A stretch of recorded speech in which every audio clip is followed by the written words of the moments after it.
ನಮಸ್ಕಾರ ರೀ. ಯಾರ್ಯಾರು ಏನೇನ್ ಮಾಡ್ತೀರಾ ವರಮಹಾಲಕ್ಷ್ಮಿ ಹಬ್ಬಕ್ಕೆ? ನಾನಂತೂ ವರಮಹಾಲಕ್ಷ್ಮಿ ತಾಳಿ ತಾಳಿ ಪೊಣ್ಸಾಕತ್ತೀವಿ ಪೋಣಿಸ್ತಾ ಇದ್ದೀನಿ.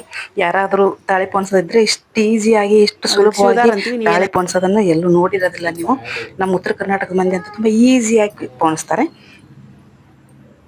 ಹಂಗೆ ನೀವು ಯಾರಾದ್ರೂ ತಾಳಿ ಪೋಣಿಸೋರಿದ್ರೆ ಇದನ್ನ ನೋಡಿಕೊಂಡು ಈಸಿಯಾಗಿ ನೀವು ಒಂದೊಂದೇ ಮತ್ತು ಪೋಣಿಸೋ ಅವಶ್ಯಕತೆನೇ ಇಲ್ಲ, ಅಷ್ಟು ಈಸಿಯಾಗಿ ಪೋಣಿಸ್ತಾ ಇದ್ದೀನಿ. ಅದು ದಾರ ರೇಷ್ಮೆ ದಾರನೇ ಹೊರಗಿಂದ ತಂದಿರೋದೇ ದಾರ ಅದು. ಅದನ್ನ ನೋಡ್ರಿ, ಏನು ಮೊದಲು ಅದಕ್ಕೊಂದು ಬೇರೆದೊಂದು ಕಾಟನ್ ದಾರ ಒಂದು ಗಂಟು ಹಾಕಿ ಕಟ್ಕೋಬೇಕು. ಈ ಇನ್ನೊಂದು ಈ ಕರಿಮಣಿದು ಎಳೆ ಇರುತ್ತಲ್ಲ, ಅದರಲ್ಲಿ 2-3 ಎಳೆ ಇರುತ್ತೆ.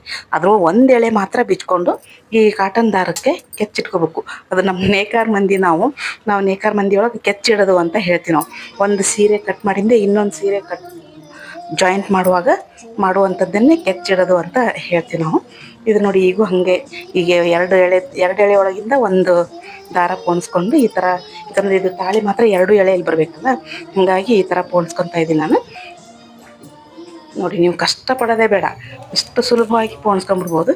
ಒಂದು ಎಳೆ ಜಾಯಿಂಟ್ ಮಾಡಿಬಿಟ್ಟು ಅದನ್ನು ಈ ಥರ ಸರಿಸ್ಕೊಂಡ್ಬಿಟ್ರೆ ಆಗೋಯ್ತು. ನಿಮ್ಗೆಲ್ಲರಿಗೂ ಇಷ್ಟ ಆಗೈತೆ ಅಂದ್ಕೊಂಡಿದ್ದೀನಿ. ನೀವು ಎಲ್ಲರಿಗೂ ವರಮಹಾಲಕ್ಷ್ಮಿ ಹಬ್ಬದ ಶುಭಾಶಯಗಳು. ನನ್ನ ಇದು ಮೊದಲನೇ ಹಂತ, ತಾಳಿ ಪೋಣಿಸ್ತಾ ಇದ್ದೀನಿ.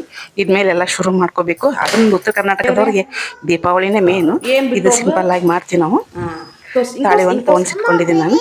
ಎಲ್ಲರಿಗೂ ವರಮಹಾಲಕ್ಷ್ಮಿ ಹಬ್ಬದ ಶುಭಾಶಯಗಳು. ವಿಡಿಯೋ ನೋಡಿದ್ದಕ್ಕೆ ಧನ್ಯವಾದಗಳು.